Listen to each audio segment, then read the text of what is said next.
Donc, encore une fois, bonjour et bienvenue à l'EBCRS. On va continuer dans les enseignements concernant le christianisme. Tu sais qu'on vient, pourquoi qu'on est rendu là, qu'est-ce qui s'est passé éventuellement dans le temps, que ce qu'on connaît aujourd'hui soit ce que c'est aujourd'hui. Et on est rendu à un 39e message qui parle un peu du christianisme ou qui s'inspire du christianisme, soit ancien, antique, de l'Église primitive ou plus primitive. Donc, on s'inspire de ces choses-là. On ne fait pas juste que focuser, mettre l'emphase sur ces choses-là, mais on s'inspire de ces choses-là pour amener des messages qui nous touchent, qui nous éduquent, qui nous enseignent, qui nous apprennent des choses, mais aussi qui nous édifient pour notre bon sens spirituel aussi, pas juste pour notre intellect. Et le titre du message de ce matin, c'est la naissance d'un nouvel empire. Le titre du message, la naissance d'un nouvel empire. On va trouver notre passage de lecture ce matin dans l'Évangile selon saint Marc, à partir du chapitre 10 et verset 35. Regardez bien ce que ça dit là. Je suis certain qu'on va juste lire le passage. Immédiatement, ça va résonner avec vous, avec les choses que vous savez concernant l'histoire de l'Église. Vous allez vous dire à vous-même à ce moment-là, il y a des choses qui se passent dans l'histoire de l'Église qui font aucun sens, juste en lisant ces passages-là. Donc, les fils de Zébédée sont Jacques et Jean, qui sont des apôtres.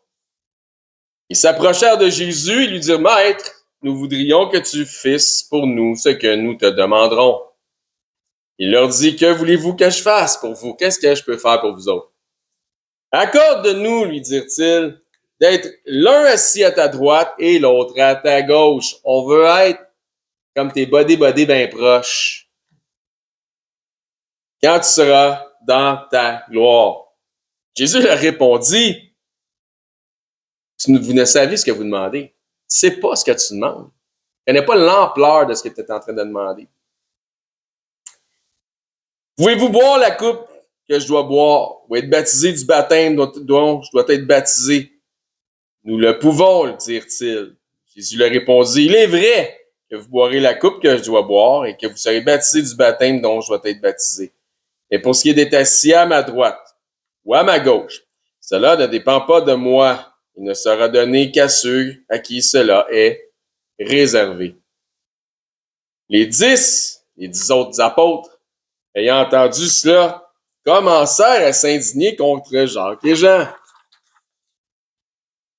Jésus les appela, puis quand il a vu qu'ils s'indignaient contre Jacques et Jean, à cause que Jacques et Jean avaient demandé d'être un assis à la droite puis l'autre à la gauche, comme s'ils voulaient être plus proches puis premiers dans la liste. Jésus les appela les 10 autres qui étaient indignés et qui réunissaient aussi avec Jacques et Jean. Il leur dit, vous savez que ceux qu'on regarde comme les chefs des nations, les tyrannisent. Donc, les chefs des nations tyrannisent les nations. Et que les grands les dominent. Les grands dominent les nations. Il n'en est pas de même au milieu de vous. Pas de boss, pas de tyran, pas de dominant. Mais quiconque veut être grand parmi vous, qu'il soit votre serviteur. Et quiconque veut être le numéro 1, le premier, le prélat, le top de la gang des boss de la religion, qu'il soit l'esclave de tous. Car le Fils de l'homme, qui est lui, qui est le big boss, qui est le roi des rois, puis le seigneur des seigneurs, est venu il est venu non pas pour servir, mais car le Fils de l'homme est venu non pour être servi, mais pour servir. Et donner sa vie en rançon pour plusieurs. Déjà, on fait juste faire une lecture, puis déjà, ça résonne dans votre tête. Il y a quelque chose qui ne marche pas dans la religion au sens large. Prions là-dessus. Lors de notre dernier message, notre dernière étude historique un peu sur l'Église, là, à peu près 3 semaines, parce que frère Dominique, il y a eu moi puis Marc, puis en ça, il y avait l'étude qu'on a faite. On a parlé d'une facette dominante de la politique moderne. Je ne sais pas si vous vous souvenez de ça. Les différences majeures étant dans le communisme et ses dérivés, le remplacement du patriotisme basée sur les idéologies religieuses ou, si vous voulez, l'allégeance spirituelle, à une idéologie patriotique basée sur l'adulation de l'État et de ses dirigeants, le tout étant lié à un potentiel ennemi envahisseur qui est démonisé par une constante propagande médiatique qui est soutenue. Alors, souvent, on a parlé de ça. Exemple, la Corée du Nord et la famille des Kim, Kim Jong-un, Kim ça puis Kim ça, là. Kim Fat. Alors, ça, c'est une épicerie à Brassard. Donc, la fameuse famille des Kim versus les méchants Américains aux États-Unis. Il y a une propagande qui est soutenue comme quoi c'est des méchants, c'est des envahisseurs, puis faut s'armer contre eux autres, puis ils veulent nous envahir. Ou les méchants de la Corée du Sud. Dans la Corée du Nord, c'est les bombes, les Coréens du Sud, c'est les méchants. Donc, il y a une propagande là-bas. Les gens savent même pas qu'est-ce qui se passe à l'extérieur de leur pays. L'Allemagne nazie, Hitler contre les Juifs et le reste du monde, etc., etc., etc. On a vu aussi, une fois de plus, comment l'Église catholique romaine a commencé à se former au sein de Rome. On voit déjà, en moins de 100 ans, donc plus ou moins 60 ans, soit 385, après la permissivité de pratique, après le concile de Nicée, le power trip s'installer chez certains des évêques dans des églises de la grande robe élargie. Principalement du côté centre et l'Occident de l'Empire, donc à Rome même. Donc, comment semble avoir pris forme ce mouvement pas de l'Église catholique, attention, mais de l'Église catholique dite romaine, je veux préciser. Avant d'avancer dans le sujet, je vous confirme immédiatement ma pensée sur le sujet, donc vous allez comprendre comment va se dérouler le message. Je vous confirme immédiatement que ce qui a amené l'Église catholique romaine à devenir ce qu'elle est aujourd'hui n'aurait jamais dû, au départ, prendre place. Le mouvement qui est devenu aujourd'hui l'Église catholique romaine a commencé quelque part, et le quelque part où ça a commencé n'aurait jamais dû arriver. Donc, c'est pas quelque chose qui est arrivé, ça a été un dérivé de ce qui aurait dû être. Parce que ça a commencé quand les fondements ont finalement arrêté d'être bibliques. Quand les fondements ont commencé à être selon la philosophie d'homme. Donc, ça n'aurait jamais dû prendre place. L'Église catholique romaine est devenue à coup de persécution contre d'autres chrétiens, avec du sang sur les mains des évêques, en falsifiant la parole de Dieu et via des doctrines ou des hérésies fabriquées de toutes pièces, sans aucun fondement biblique. C'est pourquoi ça n'aurait jamais dû prendre place. Et ce, au tout début, avant même la fin du 4e siècle, le concile de Nicée, donc 4e siècle, c'est de l'an 301 à 399, là, ou 400. Donc, le concile de Nicée avait eu lieu en 325. Donc, avant la fin de ce siècle-là, c'était déjà en déroute. Imaginez, le power trip était déjà pris. Autrement dit, dès les tout débuts de l'Église catholique romaine, dans l'ensemble de l'Empire, ça n'avait jamais eu sa raison d'être. De la façon que ça a bifurqué. Elle n'est pas issue de la volonté de Dieu, sinon elle aurait trouvé ses standards dans les Écritures, et ce n'est pas le cas. Donc, ce n'est pas une question de protester contre quoi que ce soit, comme si nous étions issus de cette entité ou de cette étiquette qui est le protestantisme, mais c'est une question de reconnaître que l'Église existait déjà avant l'appropriation romaine. L'Église était déjà là avant qu'on dise catholique romain. C'était déjà l'Église. En fait, l'Église, si vous voulez, à part de Jérusalem, puis des alentours de Jérusalem. Je ne sais pas pourquoi on se tue à parler d'une Église catholique romaine quand ça a commencé à Jérusalem.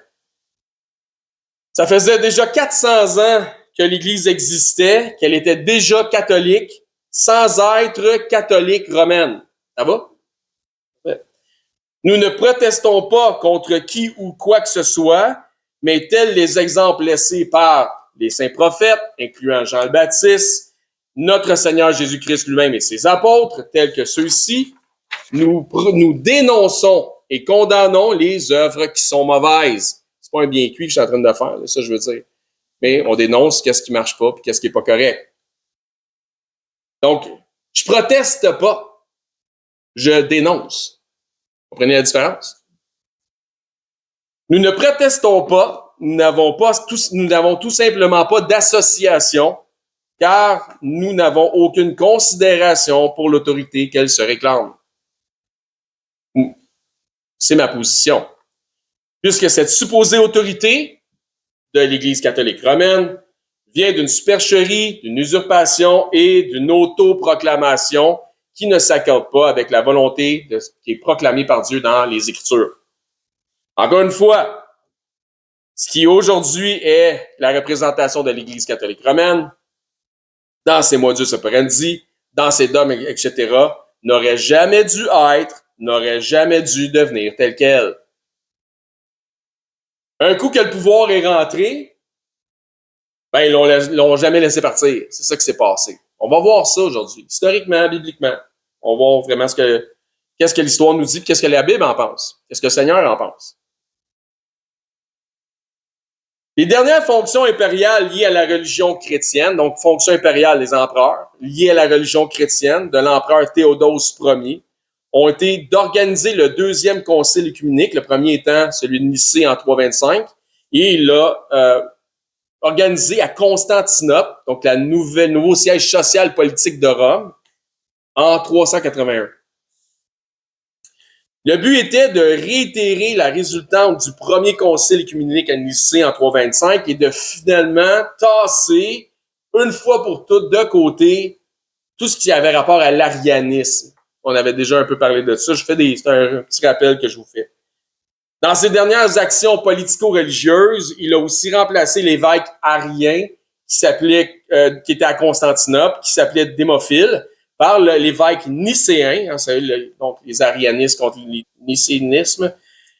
Donc, il a remplacé Démophile par Grégoire de Nazianze, qui était, lui, selon l'arianisme, le nicénisme. Le concile de Constantinople va jouer un rôle ou des rôles qui sont importants dans ce qu'on connaît aujourd'hui. Et je vais vous citer quelques-uns qui, je crois, ont fait une différence dans la chrétienté fragile et confuse de l'époque. Premièrement, il poursuit et établit la notion dogmatique du premier concile de Nicée en proclamant la divinité du Saint-Esprit. Ça fait du sens, vous dites. Le Père, le Fils et le Saint-Esprit. Deuxièmement, il tasse l'arianisme hérétique au profit de la foi nicéenne, donc la foi trinitaire au profit d'une hérésie qui rejetait la déité de Christ. Qui est déjà tourné dans Matthieu, chapitre 20, si vous voulez. Le troisième point est essentiel pour comprendre le développement de l'Église catholique romaine avec toute son autorité, etc. Il affirme que l'évêque de Constantinople, le nouveau siège social de Rome, avant c'était à la ville de Rome, il affirme que l'évêque de Constantinople tient le premier rang après l'évêque de Rome, donc le deuxième rang dans le fond. Parce que Constantinople, grâce aux efforts de Constantin Ier, est maintenant la nouvelle Rome ou le nouveau siège social politique de Rome. Donc, l'évêque de Rome, c'est le premier de la gang, premier boss. L'évêque de Constantinople étant le deuxième. C'est ça que ce concile-là a établi. On vient de lire des textes qui sont clairs. Hein? Si quelqu'un veut être le premier parmi vous, qu'il soit l'esclave de tous. Il ne devrait pas y en être ainsi parmi vous. Puis à qui Jésus a dit ça? Aux apôtres. Puis qui les papes se disent descendants de la continuité apostolique de Pierre. C'est vrai que ça fait aucun sens. Quand je vous dis ça devrait pas avoir lieu, ça devrait pas être, ça aurait jamais dû être. C'est ça qui est ça. Donc, vous voyez comment l'autorité ecclésiastique de Rome se dessine. C'est carrément une sorte de hiérarchie interassemblée, hein, Constantinople, Rome, Alexandrie, qui s'installe. Dans Matthieu 20, 25, Jésus les appela, donc il appela les 12. Il dit, vous savez que les chefs des nations les tyrannisent, les chefs des nations tyrannisent les nations, et que les grands les envahissent. On a lu quelque chose de similaire tantôt dans Marc. Il n'en sera pas de même au milieu de vous. Il n'en sera pas de même au milieu de vous, mais quiconque veut être grand parmi vous, qu'il soit votre serviteur, et quiconque veut être le premier parmi vous, qu'il soit votre esclave. Quand je vous dis que la méthode autoritaire de l'Église catholique romaine n'a pas lieu d'être, c'est exactement ce que le Christ a enseigné à ses apôtres. Ça n'a pas lieu d'être. Donc, on parle des apôtres, ceux qui étaient en quelque sorte les premiers dans l'Église, parce que Dieu a établi premièrement qui? Les apôtres. Donc, ça n'a pas lieu d'être. Ceux qui veulent être les premiers parmi vous. Et cet esprit de primauté ne datait pas d'hier. Voici ce que dit Jean à ce sujet. Jean, l'apôtre Jean. Et je vais vous faire la lecture. Pas besoin de tourner là, mais c'est dans 3 Jean. La 3e épître de Jean. Voici ce que dit Jean à ce sujet. Et retenez qu'il s'agit d'un des apôtres du Seigneur, donc Jean. Mais retenez aussi qu'il avait lui-même retenu la leçon lorsqu'il avait malhabilement demandé la primauté de vouloir être assis soit à la droite ou à la gauche du Seigneur. Vous vous souvenez? C'est un des deux qui a demandé ça. Puis il a reçu une leçon de la part du Seigneur. Il a retenu la leçon dans 3 Jean, verset 9 et la première partie du verset 10. J'ai écrit quelques mots à l'Église. Mais Diotrephe, qui aime être quoi? Le premier parmi eux, ne nous reçoit point. Qu'est-ce qu'il dit qu'il va faire? Il dit, c'est pourquoi? Si je vais vous voir, je rappellerai les actes qu'il commet. Et ce sont des actes qui sont répréhensibles. Quels sont les actes qui sont répréhensibles? Pas vouloir les recevoir. Pourquoi? Parce qu'il va être les premiers parmi eux. Parce que dans le fond, de qui devraient être les premiers? Les apôtres. Puis, Diotrephe, t'as pas un apôtre. Il n'y a pas d'affaire à pas recevoir. Et pourquoi il ne voulait pas recevoir? Parce qu'il veut être le premier. Et Jésus a dit, faites pas ça. Il ne devrait pas en être parmi vous comme ça. Encore une fois, tel que Jean l'exprime ici, c'est biblique et avisé de dénoncer les mauvaises actions. Il dit, je rappellerai les actes qu'il commet. C'est biblique de dénoncer les mauvaises actions, et ce particulièrement de ceux qui se disent chrétiens, comme Diotrephe, car ça entache le nom de Christ. C'est correct aujourd'hui que je vous dise que ce que l'Église catholique romaine, dans son désir d'avoir toute cette autorité-là, dans cette usurpation-là, c'est correct pour moi de dénoncer ces choses-là. Quand même, à l'époque du Concile de Constantinople, il va y avoir une autre opposition à la Sainte Trinité par des gens qui se disent chrétiens, qui sont dans la région de la Macédoine. Il s'agit de chrétiens identifiés comme étant des pneumatomaques. Pneumatomaques, donc pneus comme poumon, comme pneus, comme respire, souffle, etc. Esprit. C'est-à-dire ceux qui combattent l'esprit. C'est ça, ça veut dire les pneumatomaques. Vous ne connaissez pas ça, c'est pas important, ben. Il s'agit d'une doctrine défendue dans la seconde moitié du 4e siècle et au début du 5e siècle qui refuse la divinité du Saint-Esprit. Les arianistes refusent de reconnaître la déité du Fils. Les pneumatomaques refusent de reconnaître la déité de l'Esprit Saint.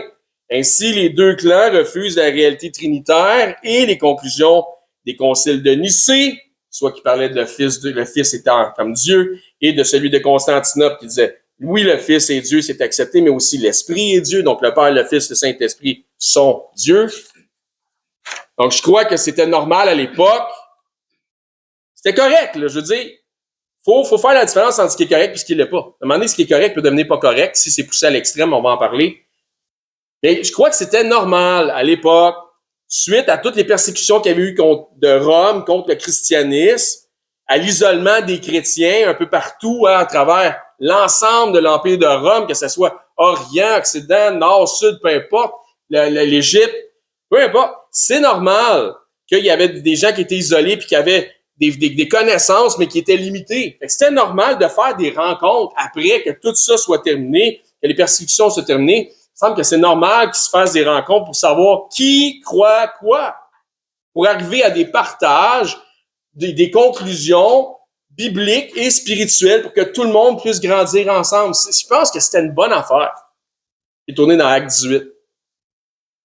Je pense que le but aurait dû être, je pense pas, pardon, que le but aurait dû être le statu quo des positions de tous et chacun. Donc, tous et chacun, on a développé notre petite doctrine, chacun chez nous, pendant qu'on était persécutés. Puis quand on arrive, on se rencontre ensemble, mais tout le monde est arc-bouté sur leur position, puis personne ne peut glaner de l'information ou de la sagesse d'un ou de l'autre.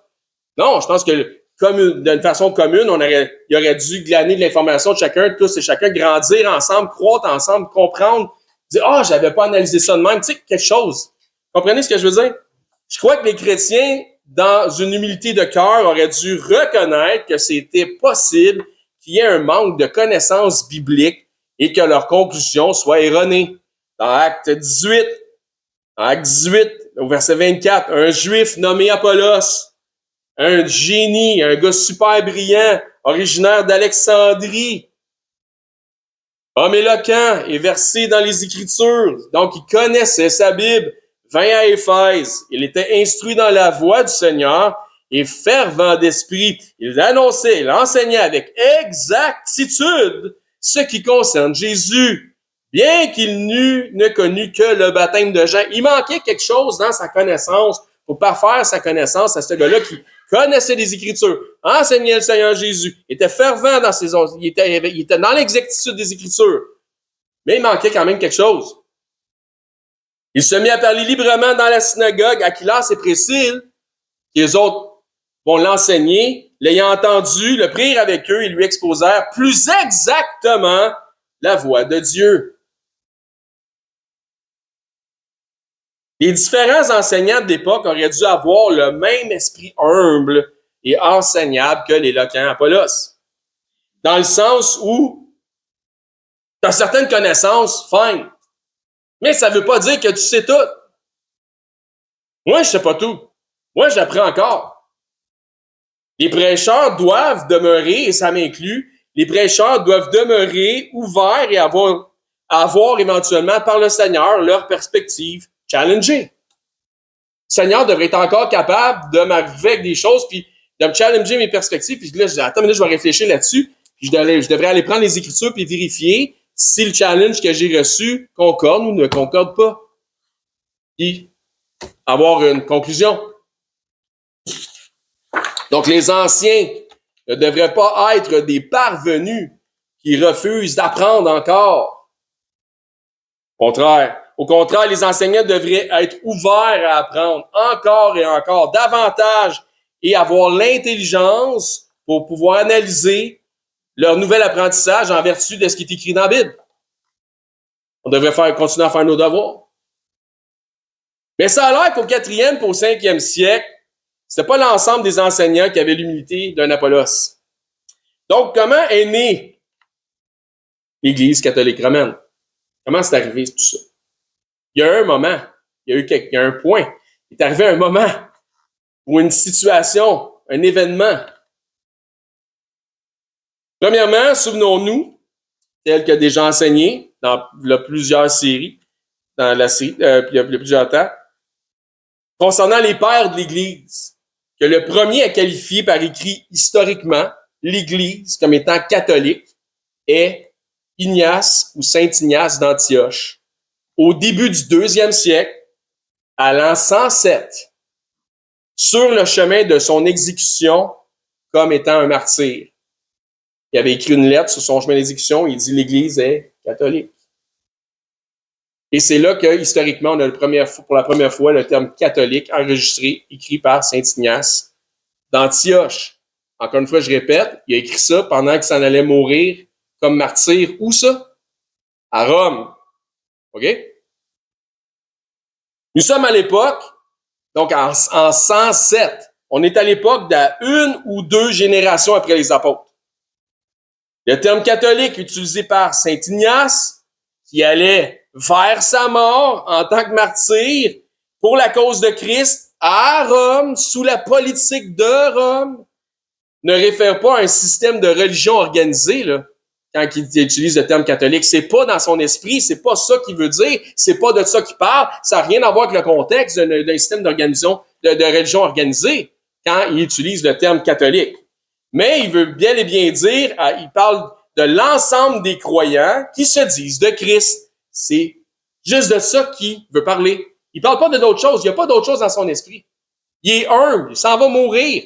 Il vide son cœur. Il fait juste faire référence à l'ensemble des croyants qui croient en Christ. Il faut donc revenir à la base de la signification du terme, puis on la trouve là. la base de la signification du terme, la première fois que le terme catholique pour désigner l'Église est enregistré, c'est par saint Ignace, en 107. On revient là. Le terme catholique, issu du grec, ne s'associe pas et ne se limite pas à ce que Rome représente, mais signifie simplement quoi? Aidez-moi quelqu'un? Universel. Ça signifie juste universel. Si t'es universel, attendez, le cerveau va vous péter, là. Vous prêts? Si t'es universel de Rome, par définition, t'es plus universel. Boum! C'est pas compliqué, là. Si t'es universel de Rome, par définition, t'es plus universel. Ça fait aucun sens. C'est un oxymoron? Ça se dit-tu, ça? Exactement ça que c'est. Ça fait pas de sens. Non, ça marche plus. Universel signifiant que l'ensemble des véritables croyants en Jésus-Christ, universel comme selon saint Ignace dit, signifiant que l'ensemble des véritables croyants en Jésus-Christ comme Seigneur et Sauveur sont liés dans la foi et par la foi en Jésus-Christ comme Seigneur et Sauveur. C'est juste ça que ça voulait dire. Ça n'avait pas d'autre sens pour saint Ignace.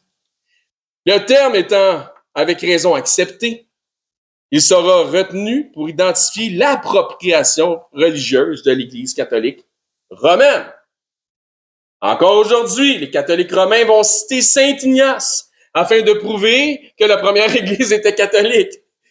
C'est fou, mais c'est ça. Ils se défendent leur point avec ça. Non, ça prouve le contraire. Quand tu y vas selon le contexte de la pensée de saint Ignace. Il n'y a aucun problème à ce que l'Église soit universelle. C'est même la volonté de Christ qui bâtit son Église. Lorsqu'il a donné la grande commission d'aller par toutes les nations puis de faire des disciples. Par contre, l'Église n'a rien à voir avec l'appropriation autoritaire d'une secte qui s'appelle l'Église catholique romaine dans ses dogmes, dans son histoire et dans ses traditions, voire même au sens dénominationnel ou dans cette dénomination. Je répète. L'Église n'a rien à voir. L'Église, la vraie, l'Église, là, l'ensemble des croyants, l'Église n'a rien à voir avec l'appropriation autoritaire d'une secte qui s'appelle l'Église catholique romaine dans ses dogmes, dans son histoire et dans ses traditions, voire même dans sa dénomination. Ça n'a rien à voir. Ce n'est pas parce qu'ils revendiquent le terme catholique que nous leur concédons le terme comme s'ils étaient les seuls à y avoir droit. All right? Il ne s'agit pas d'une marque de commerce, pas un trademark. Encore une fois, comment naquit l'Église catholique romaine?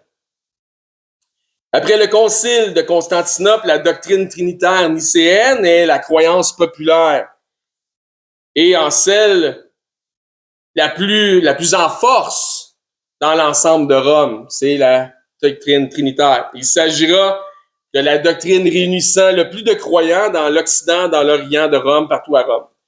Afin de conserver cette unité et mieux s'imposer sur les autres doctrines et sur les autres chrétiens dissidents, les empereurs chrétiens et nicéens transmettent leur autorité.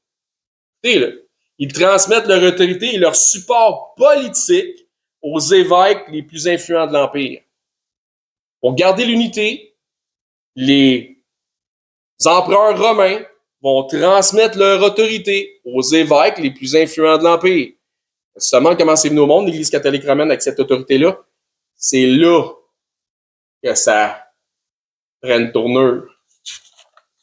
Les évêques d'Alexandrie, de Constantinople et bien sûr de Rome, en plus d'être sur le payroll de l'État, ça veut dire quoi ça, le payroll de l'État? Ça veut dire qu'ils sont payés par l'État. Ils obtiennent des avantages politiques. Étant maintenant, en quelque sorte, quoi? De hauts fonctionnaires. Ils ont l'autorité de s'ingérer dans les décisions et les influences politiques et publiques. De savoir, c'est là que ça arrive. C'est de même que ça s'est passé. Ils ont le pouvoir, quand le pouvoir est rentré, ils l'ont pas laissé aller. C'est ça qui s'est passé. Ils ont le pouvoir de dénoncer, écoutez bien, ils ont le pouvoir de dénoncer et d'amener aux arrêts des gens qui, selon leur jugement, s'opposent à la morale et aux intérêts de l'Église. C'est-tu trop de pouvoir, ça? C'est définitivement trop de pouvoir. On parle ici de quoi? C'est quoi le titre du message? La naissance d'un nouvel empire. La naissance de l'Église catholique romaine. C'est de ça qu'on parle, les amis. Les évêques sont à la tête des plus grosses assemblées, Il y a une certaine hiérarchie qui s'installe entre les évêques et les presbytres, les prêtres, si vous voulez. La primauté parmi les évêques est donnée à celui qui est au cœur de Rome, en Italie, c'est-à-dire à la ville Rome même, non pas l'ensemble de Rome, mais la ville de Rome. Bien que Constantinople soit le nouveau siège social de Rome, le traditionnalisme religieux de la Rome antique l'emporte et donne la primauté supérieure par écrit à celui qui sera l'évêque de la ville de Rome. Tu veux savoir comment l'idéologie de la papauté commence? C'était tous des papes en passant. Mais à un moment donné, il va en avoir un qui va être primauté sur tous les autres. Les autres vont rester évêques, puis lui, il va être le seul qui va avoir le droit au terme pape. Vous voyez comment ça s'installe? Quand le pouvoir est rentré, ils l'ont pas laissé partir.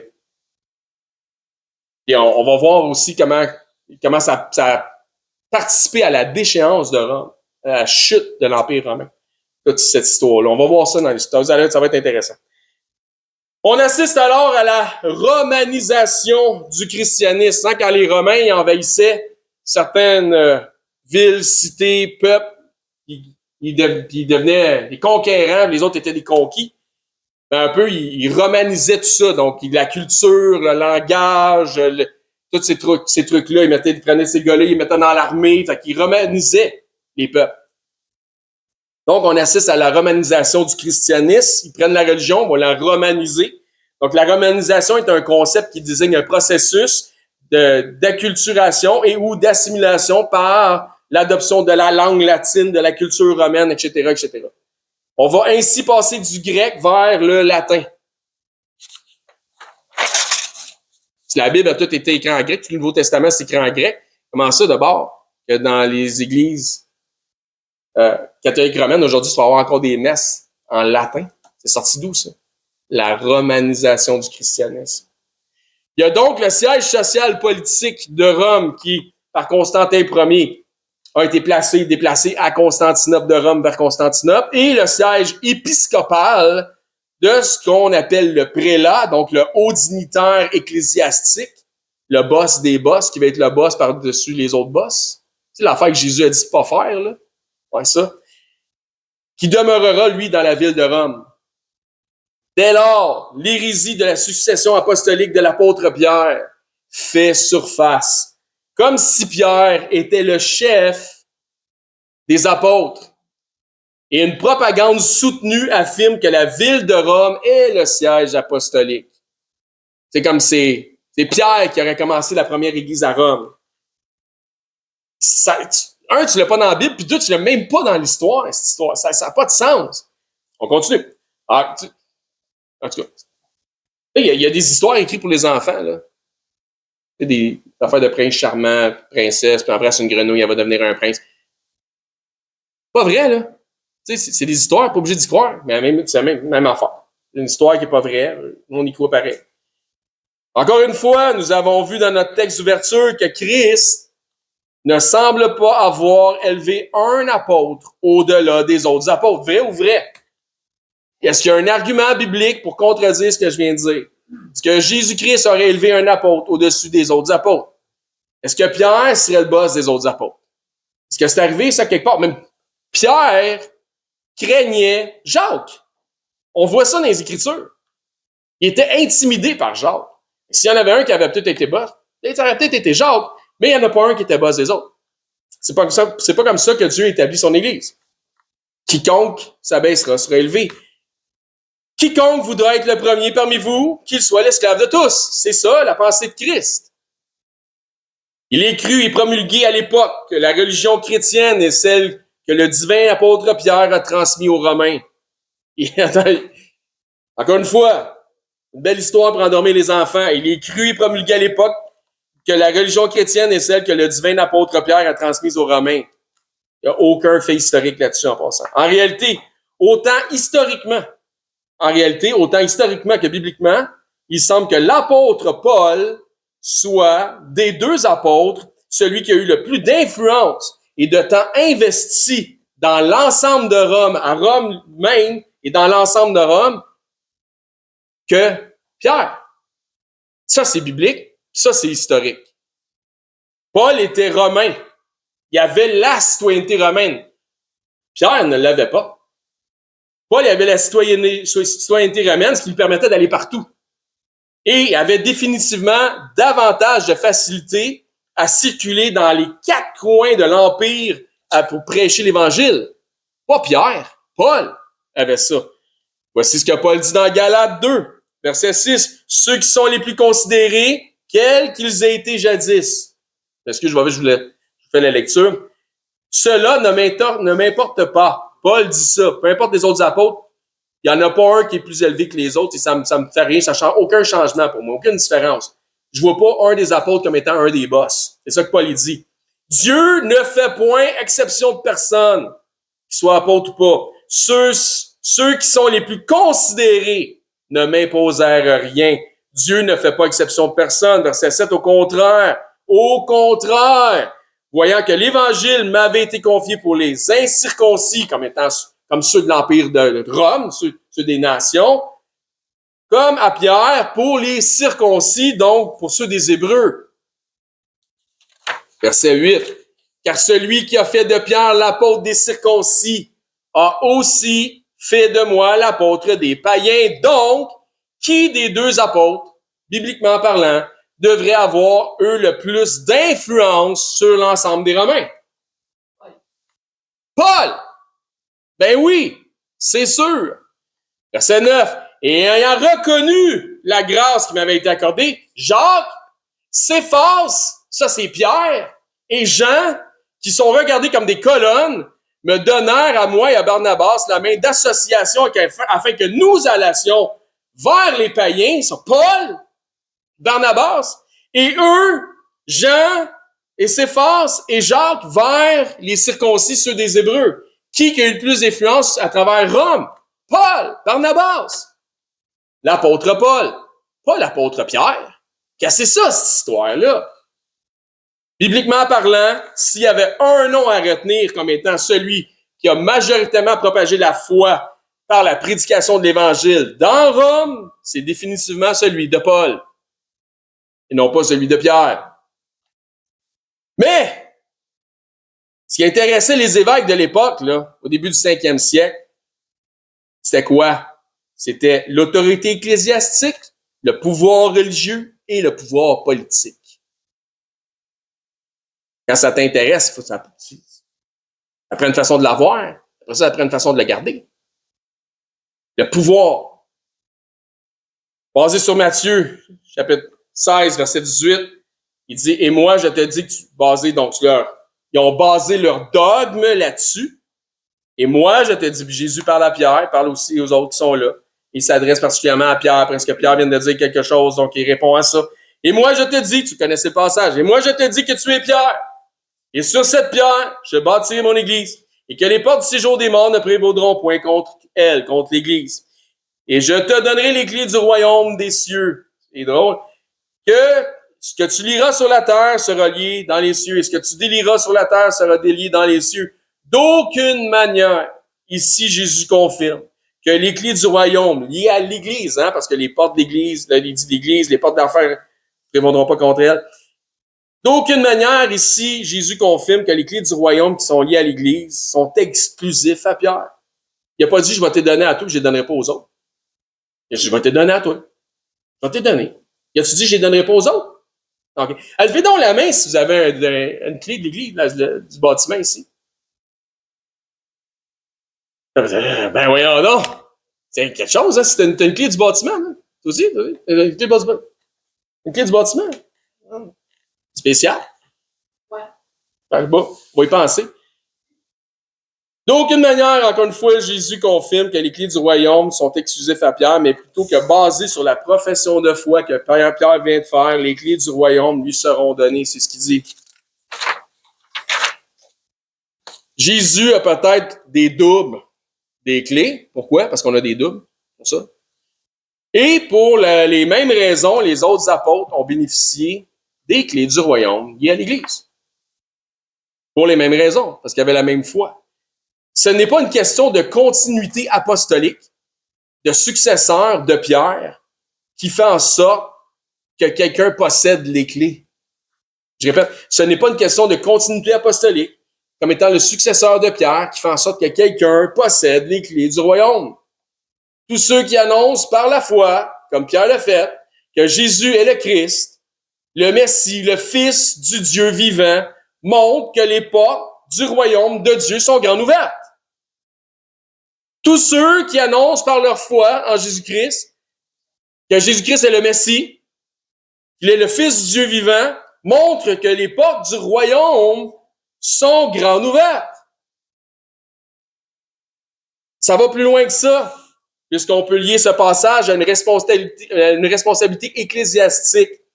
Mais une des raisons pour laquelle je crois que Jésus n'a pas dit à Pierre « Je te donne les clés » au présent, mais il a dit « Je te donnerai » au futur, est liée à l'interdiction temporaire qu'il fait par la suite aux apôtres. Et écoutez bien, Matthieu 16, 20, alors il recommanda aux disciples de ne dire à personne qu'il était le Christ. C'est pas le temps. Je te donnerai les clés. Attends. Pas tout de suite, mais bientôt, après ma résurrection. Pourquoi? Parce que les clés sont liées au fait de témoigner haut et fort que Jésus-Christ est le Christ, que Jésus est le Christ.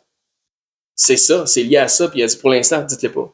Mais je te donnerai les clés. Tu vas pouvoir le dire. Tantôt, tu vas pouvoir le dire. Tantôt, tu vas pouvoir l'acclamer. Tantôt, tu vas pouvoir prêcher que je suis le Christ, je suis le Fils de Dieu vivant.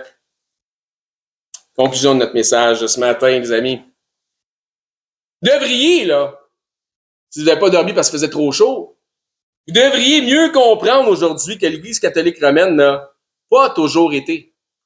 Ça n'a pas toujours été. Qu'elle a bel et bien eu un point de départ, cette entité-là. Vous devriez comprendre que son autorité sur la chrétienté n'est qu'une chimère. On ne doit rien, ils ne doivent rien, puis c'est correct de même. C'est une chimère. Vous devriez saisir que l'étiquette du protestantisme, une étiquette, ne colle pas à tous ceux qui rejettent leur dogme. Tu peux bien m'étiqueter comme étant un protestant, mais je proteste contre rien pantoute. Je dénonce, mais je ne proteste pas. Ils feront bien ce qu'ils voudront, c'est leurs affaires, mais j'ai aucun attachement, aucun détachement. C'est juste pas rapport. Amen? Excellent, merci d'avoir été attentif, puis que le Seigneur vous bénisse à la mesure où vous mettez sa parole en pratique. Bonjour, ici Éric, ancien et enseignant du ministère de l'EBCRS. J'aimerais d'abord vous remercier de vous intéresser à l'œuvre de notre ministère ainsi qu'à la chaîne sur laquelle on distribue notre matériel. Si, suite à une de nos prédications, vous réalisez que vous n'avez jamais fait du Seigneur Jésus le Seigneur de votre vie, le Sauveur de votre âme, mais que vous réalisez aussi que vous avez vraiment besoin de vous tourner vers lui afin de sécuriser votre éternité, je crois que ce segment de vidéo s'adresse à vous, puisque la Bible nous déclare cette vérité. Dans 1 Timothée au chapitre 2, à partir du verset 3, ça nous dit que Dieu est notre Sauveur. Et que dans cette optique, Dieu souhaite que tous les hommes soient sauvés et que tous les hommes parviennent à la connaissance de la vérité. Et ça nous dit aussi, car il n'y a qu'un seul Dieu et un seul médiateur entre Dieu et les hommes, et c'est Jésus-Christ qui s'est lui-même fait homme. Et ça nous dit que Jésus-Christ s'est fait homme afin de lui-même se donner en rançon pour le rachat de tous. Jésus a dit en conversant avec ses disciples qu'il est le chemin, la vérité et la vie, et que nul ne vient au Père, c'est-à-dire à Dieu, qu'à travers la foi en Jésus lui-même. C'est la seule façon. C'est ce que Jésus exprime aussi en partageant l'Évangile avec un homme d'un certain âge qui se disait lui-même très religieux. Dans l'Évangile selon saint Jean, au chapitre 3 et verset 16, Jésus dit à cet homme, « Car Dieu a tant aimé le monde, qu'il a donné son Fils unique, afin que quiconque croit en lui, donc met sa foi en lui, ne périsse point, mais qu'il ait la vie éternelle. Donc, la volonté de Dieu, notre Créateur, elle est claire. C'est que tous parviennent à la repentance en faisant le choix volontaire de croire par la foi le récit de l'Évangile de son Fils Jésus-Christ. Les informations qui nous sont transmises dans la Bible nous font comprendre que par nature, malheureusement, nous avons tous enfreint les règles de sainteté déjà établies par Dieu. Nous avons tous enfreint au minimum une des 10 lois, des 10 règles, des 10 commandements, mentir, prendre le nom de Dieu en vain, manquer d'honneur à nos parents, blasphémer, peu importe. Donc Dieu, dans sa perfection, qu'il ne peut renier, est 100% juste. Et puisqu'il est 100% juste, il doit nous juger selon la justice. Et comme nous sommes tous coupables de péché et de transgression, nous méritons tous notre sentence. Mais bonne nouvelle, parce que Dieu, dans sa perfection, est aussi 100% miséricordieux et souhaite faire miséricorde à tous. Donc, Dieu nous tend la main afin de nous sauver du châtiment qui est réservé aux transgresseurs de sa loi. Jésus nous explique qu'un endroit terrible a été préparé pour Satan, le chef des anges déchus, des démons, un endroit de flamme, de regret, de tourment, de souffrance, etc. Et la réalité de l'enfer que Jésus nous explique, les raisons pourquoi c'est si effroyable, et que tous les attributs de Dieu, ils sont absents, parce que c'est tellement éloigné de Dieu. Tandis que Jésus dit à ses disciples qu'il est allé au ciel, dans la demeure du Père, pour nous y préparer une place. Dans cette place, le paradis céleste, étant auprès de Dieu, au contraire de l'enfer, étant dans sa proximité, nous y retrouverons l'ensemble des attributs que procure sa présence. La joie, l'allégresse, l'amour, le bonheur, mais dans une proportion qui est inexprimable et incompréhensible pour les simples charnels que nous sommes présentement, dans une façon que les mots ne peuvent pas exprimer. La Bible déclare que le salaire du péché, c'est la mort, et non seulement la mort physique, mais aussi la mort spirituelle. Et que la mort spirituelle est une incapacité à avoir accès à Dieu. C'est une séparation d'avec Dieu. La Bible déclare dans Romains, chapitre 6, 23, que le salaire du péché, c'est la mort, mais que le don gratuit de Dieu, c'est la vie éternelle en Jésus-Christ, notre Seigneur. La vie éternelle est donc un cadeau que Dieu vous fait, qui est accessible pour tous, dans la mesure où chacun accepte de recevoir ce cadeau. Donc, tel un cadeau qui nous est offert, la réalité représente que nous n'avons pas d'effort ou d'œuvre à faire utile pour recevoir ce cadeau. Sinon, ça ne serait pas un cadeau, mais ce serait un dû. Ainsi donc, il n'y a aucune œuvre que nous pourrions faire pour nous racheter nous-mêmes de nos fautes, de nos transgressions ou de nos péchés que nous avons commis contre Dieu. L'œuvre utile pour notre rachat a été accomplie par Dieu en la personne de son Fils Jésus-Christ lorsqu'il a pris notre place sur la croix. Ce qui a été entièrement confirmé aussi pour notre justification à la résurrection des morts après 3 jours et 3 nuits au tombeau. Ainsi donc, la Bible dit que pour être sauvé de la mort et de l'enfer, c'est-à-dire afin d'avoir la vie éternelle et notre place au ciel, il faut simplement mettre notre foi en Jésus-Christ, le Seigneur. La Bible dit « Crois au Seigneur Jésus et tu seras sauvé ». Mais croire au Seigneur Jésus, c'est important qu'on en parle. Croire au Seigneur Jésus a une signification. C'est simple, mais, comme je dis, important. Cela signifie de croire par la foi dans le récit de l'Évangile de son Fils. Puisque la Bible dit que l'Évangile est la puissance de Dieu pour le salut de quiconque croit. Que dit donc cet Évangile, cette bonne nouvelle, puisque Évangile veut dire bonne nouvelle? Ben, Romains, au chapitre 10, nous en parle justement. À partir du verset 8, ça nous dit que cette bonne nouvelle, cette parole, est près de toi, elle est dans ta bouche et dans ton cœur. Or, c'est la parole de foi que nous prêchons. Si tu confesses de ta bouche que Jésus est le Seigneur et que si tu crois dans ton cœur que Dieu l'a ressuscité des morts, tu seras sauvé. Ça nous explique ensuite, car c'est en croyant du cœur qu'on parvient à la justice et c'est en confessant de la bouche qu'on parvient au salut, selon ce que dit les Écritures. Quiconque croit en lui ne sera point confus. Il n'y a aucune différence pour quelque nation que ce soit juif ou grec, puisque tous ont un même Seigneur qui est riche pour tous ceux qui l'invoquent. Car quiconque invoquera le nom du Seigneur sera sauvé. Il ne s'agit donc pas de réciter une prière selon une formule toute faite qui fait la différence, mais bel et bien de mettre sa foi dans le Seigneur Jésus-Christ. Si vous croyez que Jésus-Christ, Dieu le Fils, le ressuscité, est Seigneur et que vous acceptez d'en faire le Seigneur de votre vie, ainsi il devient instantanément aussi le sauveur de votre âme. Si tel est votre cas, gloire à Dieu, vous faites maintenant partie de son troupeau. En tant que nouveau disciple, ce qui est important maintenant, c'est de vous trouver premièrement un enseignant qui enseigne la vérité de la parole de Dieu. Et joignez l'assemblée où cet enseignant œuvre afin d'avoir part à l'amour des frères et de la famille en Christ. Si pour nous, vous êtes local, c'est-à-dire par exemple 2 heures de transport et moins, eh bien, venez nous voir. Ça va me faire un plaisir de vous recevoir et nous pourrons parfaire votre éducation spirituelle selon une saine doctrine des Écritures. Donc, c'est là-dessus que je vous dis, soyez bénis et je l'espère, à bientôt.